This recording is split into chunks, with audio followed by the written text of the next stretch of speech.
Manipurda thengnariba lan asida khulngakliba sing fawa yaroi haiba demanda Thobal district ki tongan ba mafam kiada maira paibi lup singna khongjang sangsinkhre district asigi manung chana leiba Thobal Fauden Kairambi amadi Moirang Paligi maira paibi singna khutta maira paiduna khongjang sangsinkhi khongjang aduda arambai tengolgi mathakta lakpa case khudingmak handukadabani khulngakpa fawa yaningde Korongan ba kuman da siriba maral sing asi handukadabani amadi Manipurgi saktam kaiwe yaroi haiba yauna tongan ba wahai sing iba placard kiasu khongjang aduda sizinaki khongjang aduda saruk yakibi maira paibi gi luching bi amana hai arambai tengolgi luching purel Korongan ba kuman gi mathakta paliba case sing asi athubada handukadabani mahaki akoiba da lamdam asigi mama oibi singna ngak senduna leigani Manipurgi apunba saktam amadi mafurup kanjana ba asuk kuina chen chonglakliba asi lengakna khangfam thoki kuki khulai paiba singna micham miyamda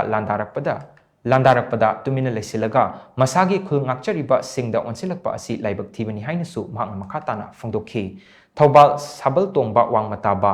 community hall dasu mafam adugi maira paibi singna senduna manaba khongjang sing changsinki Abaiti coaching sina het lal hau pede hau ngasi hau boda ima leba kitang tel lep tana lagi ba nga tani makoi na lai ning lai son inat ki wai ba tana bi ngasi bo ngak tana mi makoi na chiri ba maran si aring de na ko terrorist kangu da tau goda ba thawa do isa aram bai ting coaching je tau bi se koi mama oi bi singna kai dong de ju ya ba ngam loi makoi gi damak ta koi na ngasi chiri phau ba koi na lep ka ni